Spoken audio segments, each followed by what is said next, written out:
Hello friends, मैं हूं हेमलता गौतम और आज अपने इस वीडियो में हम बात करने वाले हैं post Covid 19 symptoms and management के बारे में, जिसके बारे में हमसे बात करने के लिए टेक्सास से हमारे साथ मौजूद है डॉक्टर मधु आजाद। हेलो डॉक्टर मधु आजाद, कैसे हैं आप? हेलो, मैं बढ़िया हूँ। Thanks for having me on your channel. Thank you so much हमें ज्वाइन करने के लिए। डॉक्टर मधु, सबसे पहला सवाल टॉपिक को लेकर के ही कि रिकवरी के बाद पोस्ट कोविड सिम्टम्स क्या है?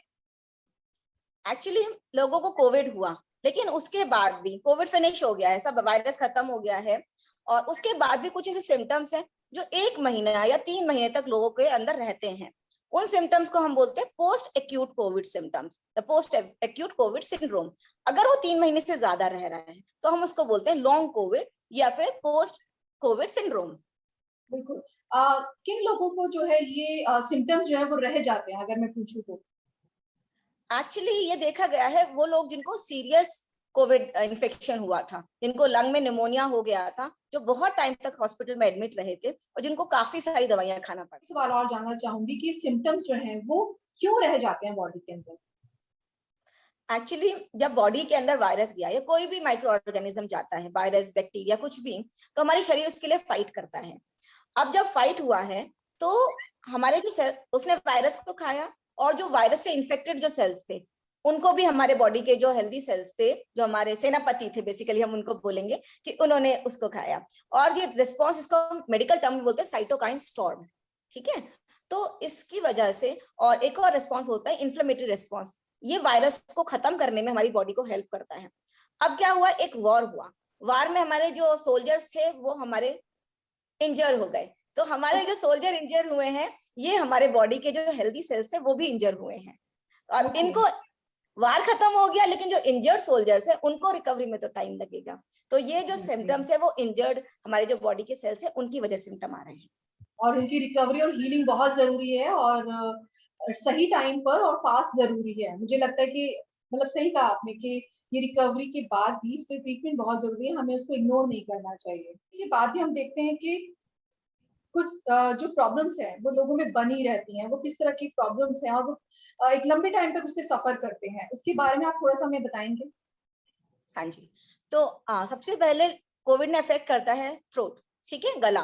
तो गले में क्या होता है कि सिम्टम चले गए, कोविड चला गया, लेकिन गले के अंदर चिपचिपाहट बनी रहती है, चिकना चिकना सा है, हल्की सी खांसी भी आ रही है, सुबह के टाइम पर बलगम भी निकल रहा है, ये काफी लंबे समय तक चलता रहता है। दूसरा है कि नीचे गया इन्फेक्शन तो लंग की तरफ, तो लंग में ठीक हो गया, निमोनिया हुआ था वो ठीक हो गया है, लेकिन उसके बाद भी लोगों के अंदर सांस का फूलना, लंग फंक्शन टेस्ट वो नॉर्मल रहता है, लेकिन सांस फिर भी फूल रहा है, ठीक है, और उसके बाद में हल्की फुल्की खांसी रह रही है, चेस्ट में टाइटनेस रह रही है। कोविड होता है वो हमारे हार्ट को भी इफेक्ट करता है, तो हार्ट में जब इफेक्शन होता है उसके बाद में जो हार्ट का जो फंक्शन है वो थोड़ा सा डिस्टर्ब हो सकता है। हार्ट रेट, यानी कि हमारा जो पल्स रेट है ये हमारा ज्यादा हो सकता है, लोगों को घबराहट सी रह सकती है। अगर जो कोविड है वो ब्रेन में गया था, तो ब्रेन में जाने की वजह से वहां पर इन्फ्लेमेशन हुआ था, सूजन आई थी, तो उसकी वजह से कि लोग बताएंगे कि हमें डिप्रेशन रह रहा है, या हमें नींद आने में प्रॉब्लम है, या हमें मेंटली हम लोग बहुत थकान फील कर रहे हैं, हमसे कंसंट्रेशन नहीं हो पा रहा है, चीजें भूल रहे हैं, ये हो सकता है।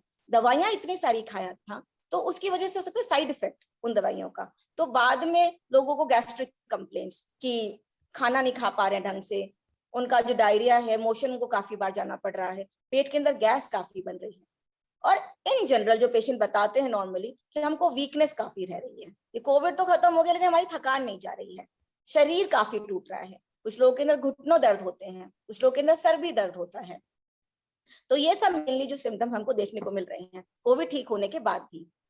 अच्छा, मैं आपसे एक चीज और जानना चाहूंगी कि घर में रहकर कैसे मैनेज किया जा सकता है? घर में रह के मैनेज करने के लिए हमें आराम करना है, हमारी जो बॉडी थी वो थक चुकी है, उसने कोविड के साथ फाइट किया और उसके बाद वो थक गई है, तो उसको आराम चाहिए, तो हमको कम से कम 2-3 महीने आराम करना है। आराम करने का मतलब ये नहीं कि आपको बिस्तर पे लेटना है, आपको नॉर्मली हल्की फुल्की एक्सरसाइजेस वगैरह भी करना है, ठीक है। और जो खाना खाना है, खाना हमको हल्का खाना है, क्योंकि आप भारी खाना खाएंगे आपके पेट को मेहनत करना पड़ेगा पचाने के लिए, हल्का खाना खाएंगे अच्छे से पच जाएगा। न्यूट्रिशियस फूड खाना है, जो सीजनल जो फ्रूट है जो अभी सीजन में आ रहे, गर्मी का सीजन है, जो भी फ्रूट आ रहे हैं आप वो खाइए, अगर शरीर के अंदर कुछ कमी रह रही है, जैसे विटामिन डी कम रह सकता है, किसी के अंदर आयरन की कमी है, तो हमको उसके लिए सप्लीमेंट लेना पड़ेगा। और सबसे इंपॉर्टेंट ये है, चिंता नहीं करना है, क्योंकि बॉडी जो थी उसने फाइट किया और वो अब थक गई है, तो अब वो थक आपको गई है। चिंता से उसको और नहीं थकाना है, तो आपको उसको आराम के दिलवाना है। मैं अगला सवाल आपसे यही जानना चाह रही थी कि क्या घर में अगर किस तरह की एक्सरसाइज की जा सकती है आफ्टर रिकवरी? हालांकि वीकनेस है, सब कुछ है, एनर्जी काफी लॉस इंसान फील करता है इसके बाद, तो ऐसे में आप कुछ एक्सरसाइज बता पाएंगी? हाँ जी, सबसे पहला इंपॉर्टेंट ये बात है कि एक्सरसाइजेस में आपको थकाना नहीं है, शरीर को हिलाना है, स्ट्रेचिंग करना है, योगा करना है, क्योंकि उससे शरीर थकता नहीं है, उससे हमारी जो मसल्स है वो रिलैक्स होती हैं, ये मसल स्ट्रेच होती हैं। तो और धीरे धीरे करना है एक्सरसाइज, जो भी करना है आपको धीरे धीरे करना है, क्योंकि शरीर अभी थका हुआ है। वॉक करना है तो भी हल्का हल्का आराम से वॉक करना है। अब हमारे जो लंग थे कोविड के अंदर, वो सबसे ज्यादा उनके अंदर इन्फेक्शन हुआ था, तो हमें उनको मजबूत बनाना है। तो उसके लिए एक एक्सरसाइज है जिसमें आपको अंदर नाक से सांस भरना है, पूरे फेफड़ों को फुलाना है, फिर मुंह से सांस निकालना है। ठीक है, तो मैं करके दिखाती हूँ एक बार। इसमें ऐसा करते हैं,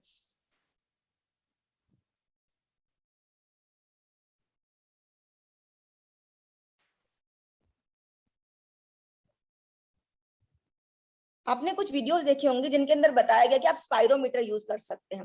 अब स्पाइरोमीटर बहुत महंगा हो गया, हर कोई इसको अफोर्ड भी नहीं कर पा रहा है, तो उसके उसके अलावा हम लोग क्या यूज कर सकते हैं? ये एक पानी का ग्लास है, ये एक स्ट्रॉ है, हमने सांस भरा नाक से,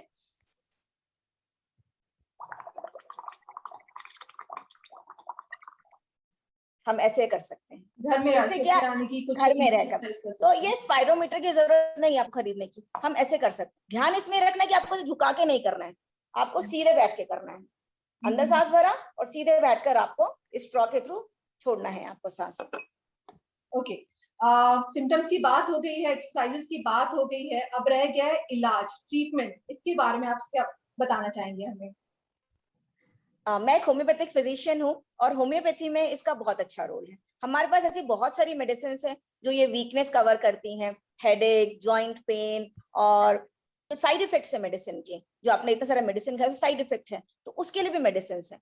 लेकिन मैं जो दवाइयां हैं वो आपको डॉक्टरी कंसल्टेशन से ही लेना पड़ेगा, कि आपके पास क्या सिम्टम है, डॉक्टर उसके साथ मैच करेंगे, आपका डिसाइड करेंगे और फिर उसके हिसाब से आपको दवाइयां देंगे। मैं और जानना चाहती हूँ, जैसे कि आप कह सकते हैं माइल्ड जिनको कोविड हुआ, सिम्टम्स थे, घर में रहकर रिकवर कर लिया, उनके साथ अक्सर क्या होता है कि बहुत ज्यादा वाले सिम्टम नहीं होते, बट वो जो वीकनेस है, राइट, वीकनेस और डाइजेशन वाला जो इशू है वो उनके साथ भी अक्सर रहता है, तो ऐसे में उन्हें भी डॉक्टर के पास जाकर के अपना ट्रीटमेंट जो है कंटिन्यू बिल्कुल, करना चाहिए, या फिर कई लोग होते हैं वो ट्रीटमेंट बंद कर देते हैं कि नहीं अब किस लिए दवाइयां खानी, खाना खा करके रिकवर कर लेंगे, और अच्छी डाइट लेकर के, इज इट पॉसिबल या फिर डॉक्टर्स जाना चाहिए और ट्रीटमेंट कंप्लीट करना चाहिए?